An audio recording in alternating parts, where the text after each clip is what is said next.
Hello hello. ভাবি কি করো? বসে আছি। আচ্ছা শোনো, গায়ে যত গহনা আছে খুলে ফেলো দেখি। গহনা কেন খুলবো? আরে ভাবি, ভাই আজকে তোমাকে নিয়ে সারা রাত রিক্সায় করো, রাস্তা দিয়ে চিন্তাই করে ধর, তখন কি হবে? সেফটির জন্য বলছি, খুলে ফেলো। আমি আমার এই সুন্দর ঘুম নষ্ট করে কেন সারা রিক্সা রিক্সায় ঘুরবো? আমার কি মাথায় সমস্যা আছে?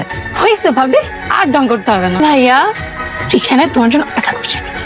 তাড়াতাড়ি করো। আমি কোথাও যাবো না, আমি এখন ঘুমাবো। ঘুমাবো?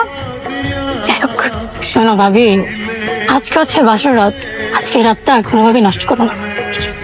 তুমি কম চালাকি করো। পিচ্ছি মেয়ে, বাসরাদের কি বুঝো? হ্যাঁ, আমি পিচ্ছি? কোন অ্যাঙ্গেল থেকে দেখা আমার পিচ্ছি মনে হয় তোমার? তুমি তো পিচ্ছি। চলো তো, চলো না। কিন্তু এটা তুমি রাখো, আমি জানি আমার ছেলের কাছে রিক্সা ভাড়া দেওয়ার মতো টাকা নেই। তুমি যাও, আমার ছেলে কিন্তু অপেক্ষা করছে। একটা গান শোনাবে? আবার তখন আমার গান শুনে বললা অসাধারণ। আমি তো জানি আমার গানের গলা একদম পচা, সুর তাল লয় কিছুই ঠিক নেই। সহ্য করলে কি হবে? ভালোবাসি যে তাই।